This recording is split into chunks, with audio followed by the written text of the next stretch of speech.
గాలి ముద్దుకృష్ణ నాయుడు గారు స్వర్గస్థులైనందుకు వారికి శాంతికి చేకూరాలని, వారి కుటుంబానికి నా ప్రగాఢ సానుభూతిని, సంతాపాన్ని తెలియజేస్తాను. ప్రెస్ మీట్ ముఖ్య ఉద్దేశం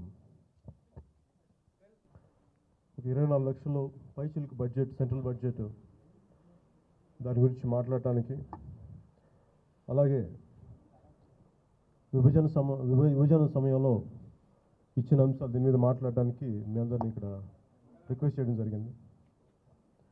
జనసేన పార్టీ కూడా ఆవిర్భావానికి ముఖ్య కారణం ఒక సరైన విధి విధానాలతో లేకుండా రాష్ట్ర విభజన జరిగినందుకు, అలాంటి సమయంలో అందరికీ న్యాయం జరగాలి అన్న ఉద్దేశంతో అలాంటి పరిస్థితుల్లో జనసేన పార్టీ పెట్టడం జరిగింది.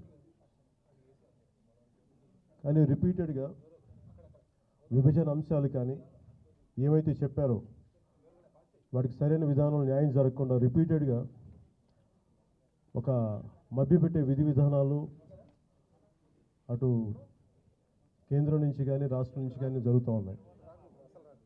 రిపీటెడ్గా వీటి గురించి మాట్లాడటానికి నేను చాలాసార్లు ప్రయత్నం చేశాను. ఒక సంవత్సరం ఎలక్షన్లు అయిపోయిన తర్వాత, ఎలక్షన్స్ ముందు అప్పటి ప్రధానమంత్రి అభ్యర్థిగా ఉన్న శ్రీ నరేంద్ర మోదీ గారిని ప్రత్యేకించి కలవడం ఎందుకు జరిగిందంటే, దేశానికి కాబోయే ప్రధానమంత్రి, వారికి ఆంధ్రప్రదేశ్ తాలూకు సమస్యలు, అలాగే తెలంగాణ సంబంధించిన విభజన సమస్యలు ఏదైనా ఉంటే అది చెప్పుకునే అవకాశం ఉంటుంది. అప్పటి యూపీఏ ప్రభుత్వం సరైన న్యాయం చేయలేకపోవడం వల్ల అది ఎక్కువ వ్యక్తిగతంగా తెలియజేయడానికి నేను అవకాశం తీసుకొని మరి గుజరాతీలో అహ్మదాబాద్ వెళ్ళి కలవడం, గాంధీనగర్కి వెళ్ళి కలవడం జరిగింది. అప్పుడు జరిగిన వాస్తవాలు అవన్నీ వారికి వివరించడం జరిగింది. ఆ జరిగే ప్రాసెస్లో వారికి నేను చెప్పింది ఏంటంటే, ఒక శాస్త్రీయ పద్ధతిలో లేకుండా విభజన జరిగిపోయింది. అట్లీస్ట్ మీరు వచ్చినప్పుడు దీనికి తగినంత న్యాయం చేస్తారు అని చెప్పి నేను వారికి మనస్ఫూర్తిగా దాన్ని అర్థం చేసుకున్నారు. ఈ పర్టిక్యులర్ ఈ విభజన సంబంధించిన ఈ అంశాలన్నీ కూడా స్పెషల్ కేటగిరీ స్టేటస్ అప్పటికి నేను చెప్పింది ఏంటంటే, ఇది నరేంద్ర మోదీ గారి సమయంలో, అంటే ఆయన ఆధ్వర్యం లేకపోయినప్పటికీ అది ఆయనకు లెగసీగా వచ్చిన సమస్య ఇది. అందుకే నేను వాటిని ప్రత్యేకించి మొదటి సంవత్సరం మటుకు నేను చాలా సంయమనంతో ప్రవర్తించాను, సంయమనంతో అర్థం చేసుకున్నాను, ఒక న్యాయం జరుగుద్దని చెప్పి. కానీ రిపీటెడ్గా ఏదైతే భారతీయ జనతా పార్టీ మేనిఫెస్టోలో పెట్టారో స్పెషల్ కేటగిరీ స్టేటస్ ఇస్తామని చెప్పి, అది పెట్టకపోవడం, దానికి రకరకాలుగా నిర్వచనాలతో, డెఫినేషన్స్ తోటి దాన్ని వేరే దారికి తీసుకెళ్ళడం జరిగింది. ఇలాంటి పరిస్థితుల్లో ముఖ్యంగా స్పెషల్ కేటగిరీ స్టేటస్ అనే పదానికి అప్పుడు ప్రధానమంత్రి శ్రీ మన్మోహన్ సింగ్ గారు చెప్పినప్పుడు 5 years ఇవ్వడం జరుగుద్ది. అలాగే భారతీయ జనతా పార్టీ కూడా వారి ఆంధ్రప్రదేశ్ మేనిఫెస్టోలో ఇంకొక 5 years మేము పెంచడం జరుగుద్ది అని చెప్పారు.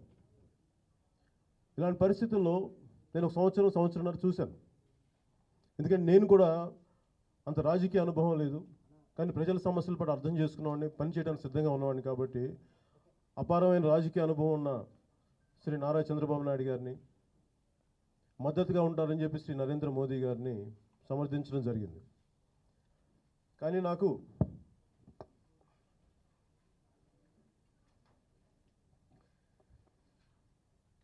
ఒక 1.5 year తర్వాత ఇలాంటి పరిస్థితుల్లో విభజన సమస్యలు ఏమి హామీలు ఇచ్చారో వాటి వెనక్కి వెళ్ళిపోవడం వల్ల ప్రతి ఒక్కళ్ళు మాట్లాడుతున్నా, స్పెషల్ కేటగిరీ స్టేటస్ని ఎందుకు ఇవ్వరు అని అనడానికి నేను తిరుపతిలో స్టార్ట్ చేసి కాకినాడలోకి వెళ్ళిన తర్వాత స్పెషల్ ప్యాకేజ్ అనౌన్స్ చేశారు. ఆ స్పెషల్ ప్యాకేజ్ స్పెషల్ కేటగిరీ స్టేటస్తో సమానమైంది అని చెప్పారు. అలాగే ముఖ్యమంత్రి గారు కూడా, శ్రీ నారా చంద్రబాబు నాయుడు గారు కూడా, ఇది చాలా మంచిది, చాలా ముందుకు తీసుకెళ్లొచ్చు రాష్ట్రంతో ఇలాంటి సమయంలోని. ఇలాంటి పరిస్థితుల్లో నాకున్న సమస్యల్లో అందరిలో ప్రజల్లాగే చాలా చెప్పారు. ఇన్ని వేల కోట్లు వస్తాయి, ప్రతిదానికి ఇన్ని సమస్యలను మేము తీరుస్తామని చెప్పి. కానీ ప్రత్యేకించి కన్సిస్టెంట్గా ఒకటే కన్ఫ్యూజన్ ఏంటంటే, ఒకసారి బాగుందంటారు, ఒకసారి బాగలేదంటారు, స్పెషల్ ప్యాకేజ్ బాగుందని చెప్తారు. ఒక సంవత్సరం తిరిగిన తర్వాత మళ్ళీ ఒక 17 అంశాలతోటి మళ్ళీ ముఖ్యమంత్రి గారు మళ్ళీ ఢిల్లీకి వెళ్ళి మాకు ఇవన్నీ చేయాల్సినవి ఉన్నాయంటారు.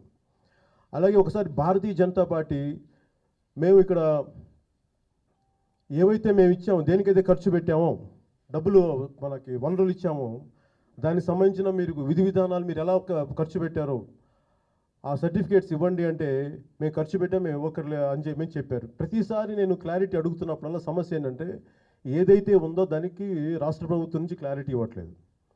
అలాగే భారతీయ జనతా పార్టీ ప్రభుత్వం సెంట్రల్ స్థాయిలో కూడా మేము ఫండ్స్ ఇచ్చాం, అలాగే పోలవరం ఫండ్స్ ఇచ్చామని చెప్పి రకరకాల ఒక మాటలతోటి చాలా కన్ఫ్యూజన్ క్రియేట్ చేస్తూ ఉన్నారు. వీటన్నిటికీ బేసిక్ కన్క్లూజన్ ఏంటంటే, ఏమైతే మీరు విభజన సమయంలో ఏమైతే హామీలు ఇచ్చారో వాటన్నిటికీ న్యాయం జరగలేదు. దీనిని నేను అక్కడ మన కాకినాడ సంబంధించి సభలో నేను మాట్లాడి ఇంకా ముందుకు తీసుకెళ్దాం అనుకున్నప్పుడు దాన్ని అందరూ కలిపి చల్లార్చేశారు. ఇప్పుడున్న పరిస్థితుల్లో నేను ఈ 24,000 లక్షల కోట్ల బడ్జెట్లో ఆంధ్రప్రదేశ్ వాటా ఎంత, వీటి గురించి కంటే ఇవి చెప్పడానికి చాలా ప్రతిభాశీలు ఉన్నారు, ఎక్స్పర్ట్స్ ఉన్నారు. వాటికన్నిటికంటే కూడా ఏవైతే విభజన చట్టంలో ఏవైతే హామీలు ఇచ్చారో అవి ఎంత మేరకు జరిగినాయి, ఎందుకు జరగట్లేదు, వీటన్నిటిని ప్రశ్నించడానికి నేను ఒక్కనే ముందుకు తీసుకెళ్తే నాకు సరిపోవట్లేదు. ఇప్పుడు నాకున్న ఒకే ఒక ఉద్దేశం ఏంటంటే, రాష్ట్ర ప్రభుత్వం అడిగితే రకరకాల అంశాలతోటి రకరకాలుగా సమాధానాలతోటి కన్ఫ్యూజన్ ఉంది. అలాగే కేంద్ర ప్రభుత్వాన్ని అడిగితే మేము అవసరమైన మేరకు నిధులు ఇచ్చేసాం, అవసరానికి మించి నిధులు ఇచ్చాం, దానికి రాష్ట్ర ప్రభుత్వం సమాధానం చెప్పట్లేదు. దానికి సపోర్టింగ్ గొంతుగా రాష్ట్ర భారతీయ జనతా పార్టీ నాయకులు కూడా మాట్లాడుతూ ఉన్నారు. ఇప్పుడు నాకు ఇప్పుడు ఒకప్పుడు తెలంగాణ జాయింట్ యాక్షన్ కమిటీకి రకరకాల పార్టీలు అందరూ కలిసి ఎలా ముందుకు వచ్చారో, ఇప్పుడు నాకున్న ప్రపోజల్ కూడా ఏంటంటే, శ్రీ ఉండవల్లి అరుణ్ కుమార్ గారిని, లోక్సత్తా జయప్రకాష్ నారాయణ గారిని, ఇలాగ అనేక మంది ప్రతిభావంతులైన నాయకుల్ని, మేధావుల్ని కలుపుకొని ఖచ్చితంగా ఏదైతే విభజన చట్టంలో ఏవైతే హామీలు ఇచ్చారో, ఇలాంటి కన్ఫ్యూజ్డ్ స్టేట్మెంట్స్ లేకుండా ఏవైతే మన ఒకవైపు భారతీయ జనతా పార్టీకి వీటన్నిటికీ ఖచ్చితంగా ప్రజల తరపున పోరాటం చేయడానికి ఒక జనసేన గొంతు ఒకటి సరిపోవట్లేదు. వీళ్ళందరితో కలుపుకొని ఇది ఖచ్చితంగా ఒక ప్రెషర్ గ్రూప్ ఏర్పాటు చేయాల్సిన అవసరం అయితే ఈ రోజున వచ్చింది. బడ్జెట్ వచ్చిన వెంటనే రకరకాల పరిస్థితుల్లో రకరకాలు వచ్చినాయి. ఈ రోజున నేను ఈ ప్రత్యేక ప్రెస్ మీట్ యొక్క ముఖ్య సారాంశం ఏంటంటే, నమ్మకం అయితే పోతుంది రాష్ట్ర ప్రభుత్వం మీద కూడా, తెలుగుదేశం పార్టీ మీద కూడా. ఒక ఏమీ వనరు లేని ఒక రాష్ట్ర ప్రభుత్వం మీద విపరీతమైన కరప్షన్ ఉన్న స్టేట్ అని చెప్పి స్థాయికి ఒక ఏజెన్సీ సర్టిఫై చెప్పడం ఇది చాలా బాధాకరమైంది. ఇలాంటి పరిస్థితుల్లో అసలు ముందు ఫండ్స్ ఎంత వచ్చినాయి రాష్ట్ర కేంద్రం నుంచి, దేనికి వెళ్ళినాయి, అలాగే యూటిలైజేషన్ సర్టిఫికేట్ గురించి చాలామంది అడిగారు. కేంద్ర ప్రభుత్వం నేను ఈ మధ్యన చాలామంది ప్రత్యేకమైన కలుస్తున్నప్పుడు బ్యూరోక్రాట్స్ని కూడా, మీ రాష్ట్ర ప్రభుత్వం యూటిలైజేషన్ సర్టిఫికేట్స్ ఇవ్వట్లేదు. అలాగే ఈ మధ్యన వైఎస్ఆర్సీపీ నాయకులు కూడా విజయసాయి రెడ్డి గారు అడిగినప్పుడు ఒక యూటిలైజేషన్ సర్టిఫికేట్ ఇచ్చామని చెప్పి అది కొన్ని చెప్పారు, ఇంక్లూడింగ్ రాజ్భవన్ ఇలాంటి చాలా వాటికి. కానీ ప్రత్యేకించి అక్కడ అమరావతి CEO వీళ్ళందరూ చెప్పేది ఏంటంటే, అది మేము మెల్లిగా చేసుకునేది కానీ మేము చూపించేది కాదని చెప్పి రకరకాల, అంటే ఒకళ్ళు మాట పార్లమెంట్లో ఒకలా ఉంది, ఢిల్లీలో ఒకలాంటి మాట వస్తుంది, రాష్ట్ర ప్రభుత్వంలో ఒక మాట వస్తుంది, అది ప్రజలకు చేరేటప్పటికి సో మెనీ కన్ఫ్యూజన్. దీంట్లో అటు కేంద్ర ప్రభుత్వం కానీ ఇటు రాష్ట్ర ప్రభుత్వం కానీ ప్రతి ఒక్కరూ ఎక్కడైతే ఒక లోపం అయితే ఉంది, కొన్ని అబద్ధాలు అయితే ఉన్నాయి, అంతవరకు అయితే నాకు ఖచ్చితంగా ప్రజలకు కానీ నాకు కానీ అందరికీ తెలుస్తుంది. దీనికి అసలు ఉన్న ఎగ్జిస్టింగ్ రూలింగ్ పార్టీకి సంబంధం లేకుండా ఖచ్చితంగా ప్రజలకి న్యాయం జరగటానికి ఒక జాయింట్ యాక్షన్ కమిటీ లాంటిది ప్రజల హక్కుల్ని ఖచ్చితంగా ఏదైతే న్యాయం జరగాలో వాటికి సంబంధించి శ్రీ ఉండవల్లి అరుణ్ కుమార్ గారిని, శ్రీ లోక్సత్తా జయప్రకాష్ నారాయణ గారిని, అలాగే చాలామంది మేధావులు ప్రత్యేక కేటగిరీ హోదా కోసం ప్రయత్నం చేస్తూ ఉన్నారు, వాళ్ళందరినీ కలుపుకొని మేము ఒక ప్రత్యేకించిన ఒక ప్లాట్ఫామ్ లాంటిది క్రియేట్ చేసి దీని మీద ప్రజలకి న్యాయం జరిగేలా ఒక పోరాటం చేయాలని నిర్ణయించుకుని అది దీని యొక్క ముఖ్య ఉద్దేశం, ప్రెస్ మీట్ యొక్క ముఖ్య ఉద్దేశం.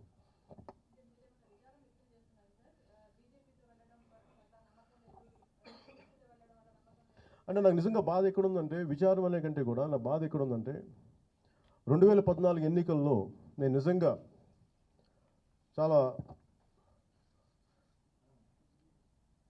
కొంత పోటీ చేస్తుంటే, అంటే నేను ఏమీ అవసరం లేకుండా నేను కొన్ని సీట్లతో అట్లీస్ట్ పోటీ చేస్తుంటే కొంచెం బలమైన గొంతు జనసేనకి ప్రజల పక్షాన ఉండేది. అది శాసనసభలోను అటు లోక్సభలోను వినిపించే అవకాశం ఉండేది. అది కోల్పోయానని చెప్పి ఈరోజు నాకు నిజంగా బాధగా ఉంది. ఎందుకంటే ఇన్నిసార్లు ప్రజల్ని మభ్యపెట్టడం, ఈ అందరూ డెమోగ్రఫిక్ డివిడెండ్ వచ్చేది రాబోయేది యువత చాలా ఎక్కువ మంది వస్తున్నారు, ఎక్కువ బెనిఫిట్ జరుగుద్ది, ఎక్కువ దేశ శ్రేయస్సు ఉంటుందని కోరుకుంటున్నారు. కానీ ఇలాంటి మభ్యపెట్టే రాజకీయ విధానాలు విధి విధానాలు ఏం జరుగుద్దంటే it is a ticking time bomb. అది మీరు డెమోగ్రఫిక్ డివిడెండ్ అని, ఎందుకంటే ఈ మధ్యన ప్రతి చిన్న సమస్య వచ్చినప్పుడు కూడా అది యువతలు విపరీతమైన అశాంతికి ఆందోళనకి గురి చేస్తుంది. అందుకని దాన్ని డెమోగ్రఫిక్ డివిడెండ్ మీరు యువత కోసం మీరు ఏదైతే అనుకుంటున్నారో, అది అడ్వాంటేజ్ అనుకుంటున్నారో, దీనిని కానీ మీరు సరైన పొలిటికల్ అకౌంటబిలిటీ లేకపోతే ఇది ఖచ్చితంగా చాలా డివాస్టేటింగ్ పరిస్థితులు, చాలా హింసాత్మకమైన పరిస్థితులు రకరకాల సందర్భాల్లో వస్తాయి. అది ఈ సందర్భంగా నేను రాష్ట్ర ప్రభుత్వానికి, కేంద్ర ప్రభుత్వానికి తెలియజేస్తున్నాను.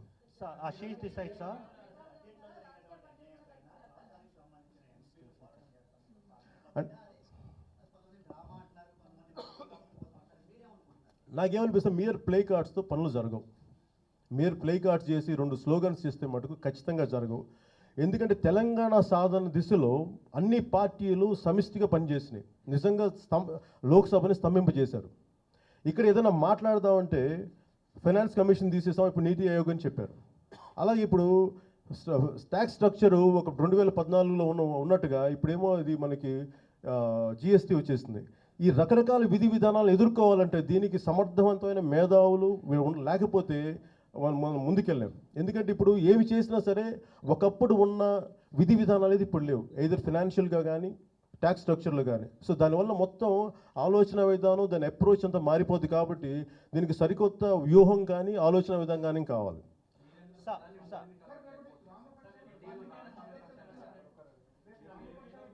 వామపక్షాల బంద్కి నేను అంటే రోడ్ల మీద నాకు బంధులకి వీటికి నేను వ్యతిరేకం కాదు, కానీ అది తప్పనిసరి పరిస్థితుల్లో చేయాలి తప్ప, అంటే పొలిటికల్ బ్యాటిల్ చేయాలి తప్ప రోడ్ల మీదకి వచ్చి మన ఊళ్ళు మనం కొట్టుకొని మన ప్రజలు మనం హింసించినట్టు అవుద్ది. కాకపోతే రేపు ప్రత్యేక పరిస్థితులు కాబట్టి ఇది ప్రజలందరూ కోరుకుంటుంది కాబట్టి శాంతియుతంగా ధర్నా చేయడానికి, శాంతియుతంగా ప్రొటెస్ట్ చేయడానికి జనసేన మద్దతు ఇస్తుంది.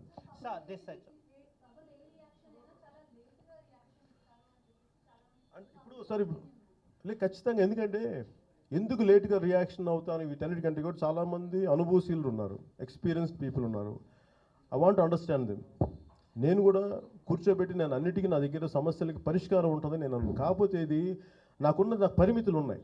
నేను అందరిలాగా వాళ్ళందరూ 30 సంవత్సరాలు 3 దశాబ్దాల పైన, ఒక్కొక్కరికి 5-6 దశాబ్దాలు 7 దశాబ్దాలు అనుభవాలు ఉన్నాయి అందరికీ, వాళ్ళ పార్టీకి. కానీ ఆ స్ట్రక్చర్తో నాకు పోటీ పడటానికి నేను కొంచెం అంటే నేను ఏదైనా ఈ రోజున ఒక మాట మాట్లాడి రేపు తప్పించుకోలేను.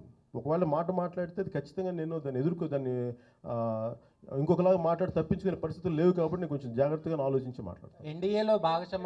ఎన్డీఏలో మీ పార్టీ కూడా ఉంది కాబట్టి ప్రధాని మీరే వెళ్ళి కలిసి ఈ డీటెయిల్స్ ఇవ్వచ్చు కదా రాష్ట్రానికి సంబంధించిన అన్యాయం పైన.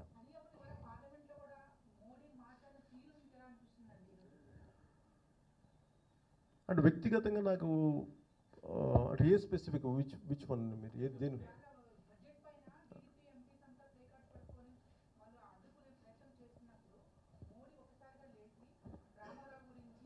అదే అంటే ఇవన్నీ ఒక ఎమోషన్స్ని, సెంటిమెంట్స్ని అడ్రస్ చేసే విధానం తప్ప దానివల్ల పరిష్కారం రాదు. ఇప్పుడు సెంటిమెంటల్గా నేను చెప్పినా కానీ దానివల్ల పరిష్కారం రాదు కదా. అంటే అది మనం అడ్రస్ చేయొచ్చు. అందుకని నాకు వ్యక్తిగతంగా నేను వారిని కలిశాను కాబట్టి అప్పుడు పివి నరసింహారావు గారిది జరిగిన అవమానం కానీ, అలాగే మన నీలం సంజీవ్ రెడ్డి గారిది, రామారావు గారిది, ఇవన్నీ సెంటిమెంటల్గా ఆయనకి అనుభవం, ఆయనకి బాధ ఉంది, సానుభూతి ఉంది. కానీ బట్ అవన్నీ that does not translate in to getting the advantage of special category status. ఇది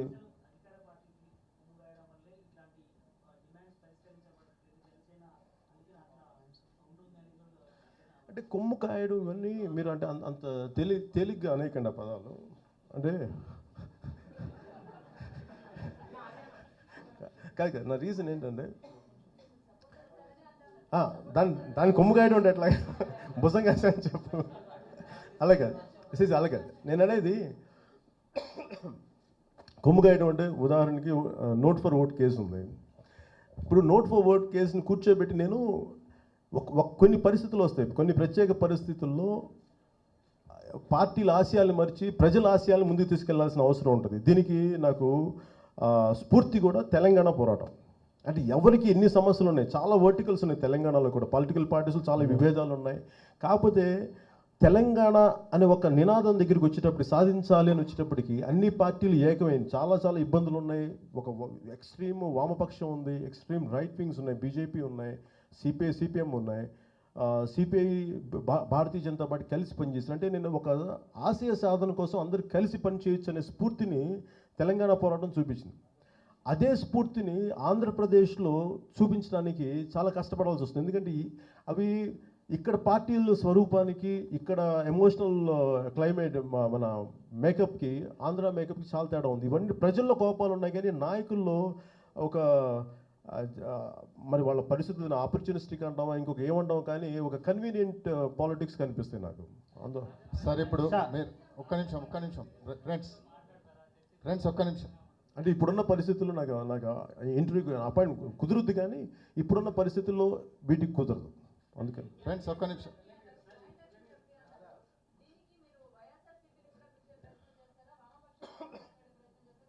అంటే ప్రజలకి న్యాయం జరిగే పక్షంలో, న్యాయం చేయాల్సిన పక్షంలో నేను అదే చెప్తాను కదా, నాకు తెలంగాణ స్ఫూర్తి ఎలాంటిదంటే అన్ని పార్టీలు ఏకం కావాల్సింది. చాలా మధ్యలో చాలామందికి స్పర్ధలు ఉండొచ్చు, అంటే ఏమంటుందని విభేదాలు ఉండొచ్చు. కాకపోతే అందరూ కలిసి పనిచేసేది రాష్ట్ర శ్రేయస్సు కోసం. కాబట్టి ఈ రాష్ట్ర శ్రేయస్సు ఏ ఒక్క పార్టీ కూడా మాకు స్పెషల్ కేటగిరీ స్టేటస్ అనండో ఇంకో ఏదైనా పదం చెప్పి దాని తాలూకు అడ్వాంటేజెస్, బెనిఫిట్స్ ముందుకు తీసుకెళ్లాలంటే అందరూ ప్రజల శ్రేయస్సునే కోరుకోవాలి. కాబట్టి అందరూ కలిసి ఒక ప్లాట్ఫామ్ పైకి రావాల్సిన అవసరం అయితే ఉన్నది. ఒకవేళ ఎగ్జిస్టింగ్ అధికార పార్టీ కానీ లేదంటే అపోజిషన్ పార్టీ కానీ కలిసి రాని పక్షంలో దాని మిగతా ఏమైతే పార్టీలు ఉన్నాయో, మిగతా ఏమైతే సంఘాలు ఉన్నాయో, ఆ ప్రజల నాయకులు ఉన్నారో, ఎన్జిఓస్ ఉన్నాయో, వాళ్ళందరూ కలుపుకొని పోరాటం చేయాల్సిన ఆవశ్యకత అవసరం ఉంది. Sir, Ashish Desai sir from India Today. Wanted to know now how you will take up this fight. You are planning to hold any agitation in Delhi also.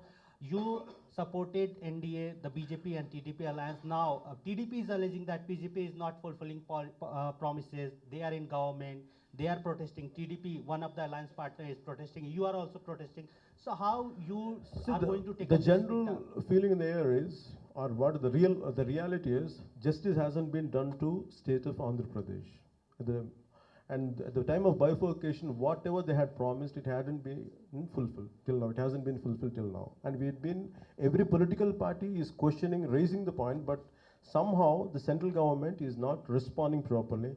And exactly at the same time, when you put pressure, a central government, the BJP government, has a proper answers for it. And also there is a lapses in the state government side, which we cannot, it's unquestioned. There are certain lapses from the state government side, and which state government has to correct it. In the process, people are losing it. The advantage, whatever the benefits people are supposed to get it, they're losing it. And my concern, and the rest of the people like me, our concern is the benefit, whatever had been promised at the time of bifurcation, is not getting fulfilled. So we have to answer for it, and we have to fight for it. But what I would like to do is, regarding the agitations, we don't want to hit the roads. It should be a political battle. Whatever Baba Saheb Ambedkar had promised, doing dharnal gani, vanni kani, and what we feel is, there's no point when there is a political institutions are right there. There's no point in hitting the roads and causing disturbances to the public, inconvenience to the public. That would be the last option before we hit the roads. That's what I propose. That's what I was proposing to go with the like-minded individuals like Undavali Arun Kumar Garu or Loksatta Jaiprakash and rest of the individuals. You think, sir, like Congress somehow dissed people of Andhra Pradesh? BJP is again behaving in the very similar way. Like Congress, BJP is also behaving in a similar way. They are not fulfilling a promise. Congress made certain promises. They came out with the promises. Now they are not in government. BJP is in government and they are not fulfilling the promise. What we believe in is the current generation. We have to bring back the political accountability back into politics. Whatever former Prime Minister Sri Manmohan Singh ji had promised in the parliament, and the word given in the parliament is a pledged word. And somehow the successive government had gone back. And somehow we have to make them accountable for what they had said. And simply they can say they cannot ignore, and they said we had done it, but we promised it, we could not deliver it. That's not the way. If whatever they had promised, if they could not deliver it, and the repercussions will hit the streets. That's what I can say. Sir, Are you saying sir, TDP, JSC మీద ఒక clarity you ఇవ్వండి, sir. supported the TDP BJP? You supported the TDP Sir. Why we you can, I mean come on. One minute. We also are on live. Ma'am, you can go on. I'll చెప్తాను, please. You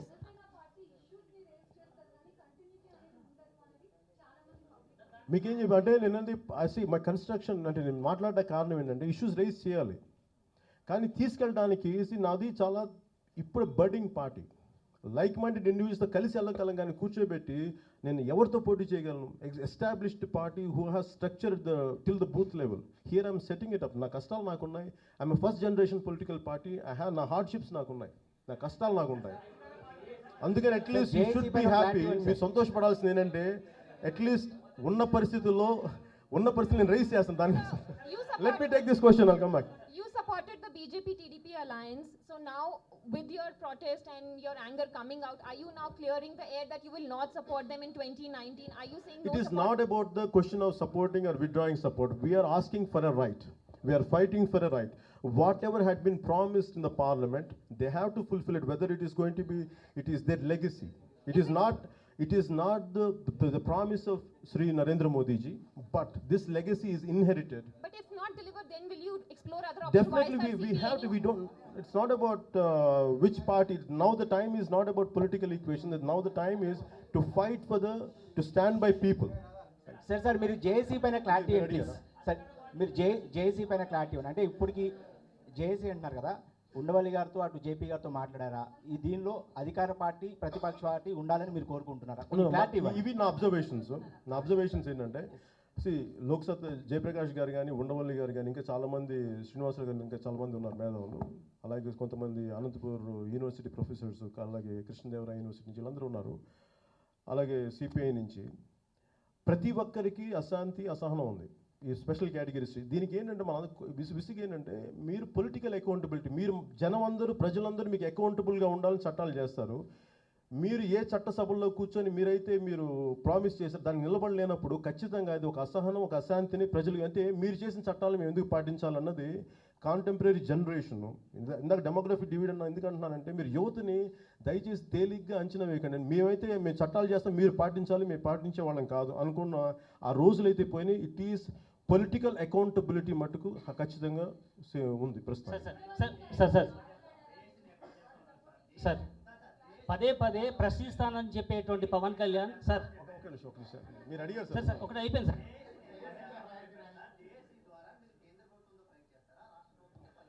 ఇది ఎవరైనా సరే ఆ issue మీద fight చేస్తాం. ఆ పర్వ్యూలో కేంద్ర ప్రభుత్వం, రాష్ట్ర ప్రభుత్వం కూడా ముందుకు రాలేకపోతే ఖచ్చితంగా రాష్ట్ర ప్రభుత్వం కూడా వచ్చి జరుగుతుంది. ఎందుకంటే నేను ప్రజల పక్షం తప్ప పార్టీల పక్షం కాదని ప్రతిసారి చెప్తానే ఉంటాను. సార్ పదే మేడం మీరేదో అడుగుతున్నారు చెప్పండి. ఒక్క నిమిషం, మీరేదో అడుగుతున్నారా?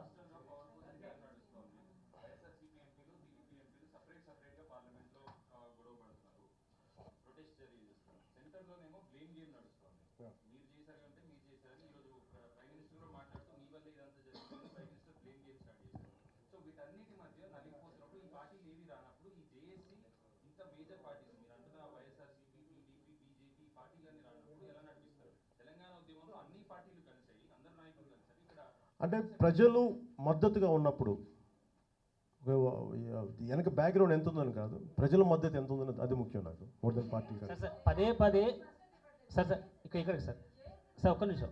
సరే పదే ప్రశ్నిస్తానన్నటువంటి పవన్ కళ్యాణ్ ఈరోజు ప్రభుత్వంలో ఉన్నటువంటి రెండు పార్టీలను కూడా వెనకేసుకొని రావడం పట్ల ఇటు సోషల్ మీడియాలో విపరీతంగా జనసేన మీద కామెంట్స్ వస్తున్నాయి. మీరు అంటే ఎక్కడ కూడా టీఆర్ఎస్ పార్టీని కానీ తెలుగుదేశం పార్టీని కానీ ఒక్క ప్రశ్న కూడా వేయకుండా ప్రజల్లో ఉన్నటువంటి సమస్యల మీద నిందించకుండా పార్టీని ఎలా నడుపుతారు అని చాలామంది సోషల్ మీడియాలో మీ మీద కామెంట్స్ వచ్చాయి. Politics should be constructive criticism sir. Politics అనేది కన్స్ట్రక్టివ్ క్రిటిసిజం. కూర్చోబెట్టి పొద్దున్న లేచి పచ్చి బూతులతోటి వినలేని పదాలతోటి మాట్లాడటం నాకు తెలియదు. అందుకని నేను అట్లానే చేయలేను. అదే పాలిటిక్స్ అంటే మేబీ ఆ పాలిటిక్స్ నేను చేయలేను కూడా. సార్ ఇంకా మీరు జేఏసీ మీద క్లారిటీ ఇవ్వట్లేదు. ఎందుకంటే జేఏసీ ఏర్పాటుకు మీరు ఆహ్వానిస్తున్నారా లేకపోతే జేఏసీ వాళ్ళతో ఏర్పాటుకి నేను ఇనిషియేట్ నేను కలుస్తున్నాను రేపటి నుంచి. నేను ఎందుకు చెప్పాను, నేను కలుద్దామని నేను అది ముందు clarity ప్రపోజల్ కావాలి. పెడుతున్నాను. ఇది అంటే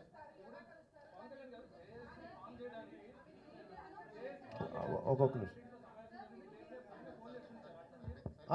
ఇది నాకు ఈ పర్టికులర్ మీటింగ్ ఏంటంటే ఇది ప్రజల తాలూకు అశాంతిని ముందుకు తీసుకెళ్ళడానికి నేను ఉండవల్లి అరుణ్ కుమార్ గారిని, జయప్రకాష్ నారాయణ గారిని నేను వ్యక్తిగతంగా నేను వెళ్ళి కలిసి దీని మీద చర్చించి వాళ్ళ ఆలోచన విధానంతో వాళ్ళ గైడెన్స్ తోటి దీన్ని ముందుకు తీసుకెళ్లాల్సిన ఆవశ్యకత ఉందని నేను అనుకుంటున్నాను. ఎవరితోటి? ఏ పొలిటికల్ పార్టీ అని ఇంక్లూడింగ్ తెలుగుదేశం కానీ వైఎస్ఆర్సీపీ కానీ అన్ని పార్టీలు కలిసి రావాల్సిన అవసరం ఉంది. అందరూ కూడా ఇండివిజువల్గా పార్లమెంట్లో ఫైట్ చేస్తున్నప్పుడు ఇప్పుడు అన్ని పార్టీలు కలిసి ఇక్కడ కూర్చొని ఒత్తిడి పెంచాల్సిన అవసరం ఉంది. That's the objective. సార్ మీరు డైరెక్ట్గా సార్ మీరు కలిసి రావాల్సిందిగా వాళ్ళతో మాట్లాడతారా?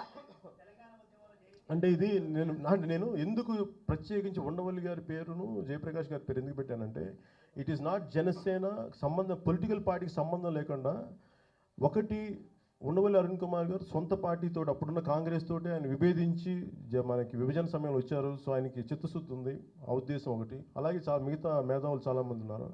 అలాగే లోక్సత్తా జయప్రకాష్ నారాయణ గారు కూడా దో ఆయన పొలిటికల్ పార్టీలో ఉన్నా కానీ ఆయన మీద చాలా ఒక పరిపాలన అనుభవం ఉన్న వ్యక్తి, యాజ్ ఎ బ్యూరోక్రాట్గా, అలాగే పొలిటికల్ ప్రాసెస్లో అపారమైన అనుభవం ఉన్న వ్యక్తి. సో వాళ్ళు క్షుణ్ణంగా అర్థం చేసుకొని మిగతా వాళ్ళకి దాన్ని అపొలిటికల్గా తీసుకెళ్లాల్సిన మూమెంట్ ఇది, నాట్ అ పొలిటికల్ పార్టీ. అందువల్ల వాళ్ళని కలిసి వాళ్ళ ద్వారా ఎట్లా తీసుకెళ్తే ముందుకుంటుందో అప్పుడే నేను క్లారిటీ ఇవ్వగలను. Since you've announced you will fight elections in Telangana and Andhra, is there any more clarity? How many seats and how will be the political course of No, the at Janata this party as of now? this time, we are not talking about the political equations or electioneering. We're talking about to bring some justice, to get some That's going to justice. be the main agenda of your party. when they- Yeah. Sir మీరు చెప్పారు TDP BJP ప్రజల్ని మభ్యపెడుతున్నారు, నమ్మే పరిస్థితి లేదని. మరి అలాంటి పార్టీలతోటి మీ పొత్తు మీ సహకారం ఉపసంహరించుకునే ఆలోచన ఏమన్నా ఉందా? అవన్నీ వచ్చే కాలంలో తెలుస్తాయి. ఎందుకంటే నాకు కూర్చోబెట్టి యాజ్ ఆన్ టుడే నేను కూర్చోబెట్టి ఉపసంహరించుకోవడానికి నేను ఫస్ట్ ఆఫ్ ఆల్ నేను వాళ్ళ ప్రభుత్వాల్లో లేను. నేను ఇండిపెండెంట్గా ఒక పార్టీగా నేను ఆ టైం చేశాను. కానీ వాళ్ళ శాసనసభలో కానీ పార్లమెంట్లో కానీ నా వ్యక్తులు అయితే ఎవరు లేరు. నా పార్టీకి సంబంధించి మద్దతు అయితే పలికి ప్రజల ద్వారా మద్దతు ఇచ్చాను తప్ప కూర్చోబెట్టి నేనైతే వాళ్ళ పక్కన కూర్చొని వాళ్ళ శాసనసభలో లేను. కొన్ని సమస్యలు తీసుకెళ్తాను. నాకు గతంలో పరిచయం వాళ్ళు చేశాను కాబట్టి నేను కొంచెం బలంగా నా గొంతు వినిపిస్తుంది కాబట్టి నేను తీసుకెళ్ళగలను అంతే.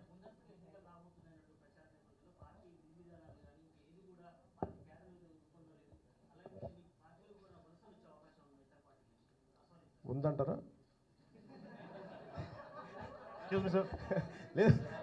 లేదు నేను అనేది ఏంటంటే వలసలు అనేది ఎట్లా మీరు చూడాలంటే నాకు ఫస్ట్ ఆఫ్ ఆల్ నాకు కొంత కమిటెడ్ యూత్ ఉన్నారు కొంతమంది, నేను వాళ్ళని ప్రమోట్ చేయాలి. అలాగే దాంతోపాటు వేరే పార్టీల నుంచి అనుభవం ఉండి నిజంగా ప్రజల్లో ఒక మంచి అపారమైన అనుభవం ఉండే ప్రజల క్షేమంగా జరిగితే నేను అలాంటి అది వలసలు అనే పదవాన్ని కానీ నేను అలాంటి వ్యక్తులు ఇండిపెండెంట్గా నేను తీసుకుంటాను. అంతేగాని ఎనీ పొలిటికల్ పార్టీలాగా రండి మనందరం కలిసి వెళ్ళిపోయి అలా చేయలేను. సార్ మీరు జేఏసీని ఫామ్ చేస్తున్నారు కదా sir, excuse me sir. Hello Pawan garu, అంటే ఏమైపోయిందంటే స్పెషల్ కేటగిరీ ఇది న్యాయం జరగదని చెప్పి చాలా రోజుల నుంచి అందరికీ తెలుసు. ఇప్పుడు ఏమనిపిస్తుందంటే ఇవన్నీ చేస్తుంటే ఇది నిజమా కాదా అని చెప్పి మీమాంసలు అయితే ఉంది. నేను అంతవరకు చెప్పగలను. పవన్ గారు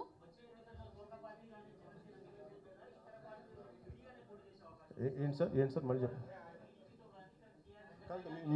మీరేదో మాట అన్నారు చెప్పండి.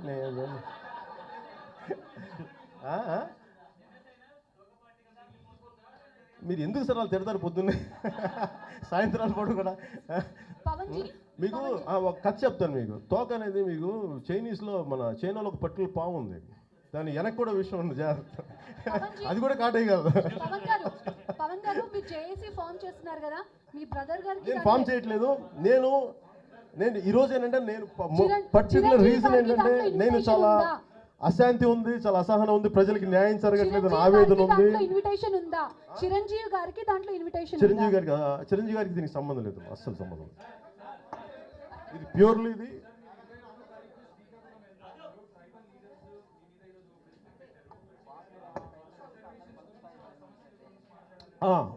అంటే ఒకటి ఈ మధ్య నేను వింటుంది, మనకి పొలిటికల్ ప్రాసెస్లో ప్రతి ఒక్కళ్ళకి నిజంగా వనరులు అందట్లేదు, రిసోర్సెస్ రావట్లా, దాని నుంచి వచ్చిన సమస్యలు ఇవన్నీ. ఇవి ఎస్టీలో చేరిస్తే ఇదేంటి నేను చెప్పిన మాట కాదు, ఎస్టీలో చేర్చాలన్నది నేను పెట్టిన ప్రపోజల్ కాదు, ఇది ముఖ్యమంత్రి గారు రిపీటెడ్గా వాళ్ళు చెప్పింది ఆన్ రికార్డ్ ఉన్నాయి, మోర్ దెన్ 100 times చెప్పారు ప్రతి సభలో, ఇంక్లూడింగ్ ఫాతిమా మెడికల్ కాలేజ్ కూడా. ఆయన కర్నూలుకి వెళ్ళినప్పుడు నేను ఫాతిమా మెడికల్ కాలేజ్ సమస్యలు ఇట్లా వాళ్ళు ప్రామిస్ చేసి నేను అడుగుతున్నాను తప్ప ఇది నా ప్రపోజల్ కాదు.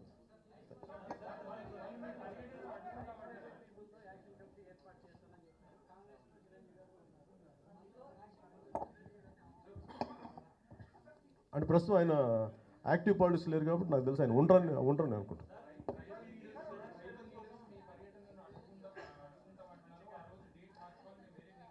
లేదు అలా కాదు. ఇది ఫస్ట్ ఆఫ్ ఆల్ నేను ఒకరికి న్యాయం చేస్తానంటే ఇంకొకరికి అన్యాయం చేయడం కాదు. ప్రతి ఒక్కరికి వారిని చెప్పే సమస్యలను వినాల్సిన అవసరం ఉంది ఒక పొలిటికల్ పార్టీగా. విన్నంత మాత్రాన ఫస్ట్ అర్థం చేసుకోకుండా ఇప్పుడు నేను చెప్తే జరిగిపోద్దా? జరగదు కదా. ఇది ఒక పొలిటికల్ ప్రాసెస్ ఉంటుంది. అంతేగాని నిజంగా అక్కడ మత్స్యకారులకు ఇబ్బందులు ఉన్నాయి, అలాగే ట్రైబల్స్ ఇష్యూస్ చాలా ఉన్నాయి. అవన్నీ విని అర్థం చేసుకుంటేనే కదా. నేను ఒకళ్ళు అర్థం చేసుకోకుండా ముందుకెళ్ళి వెళ్తాం. Thank you. జై హింద్.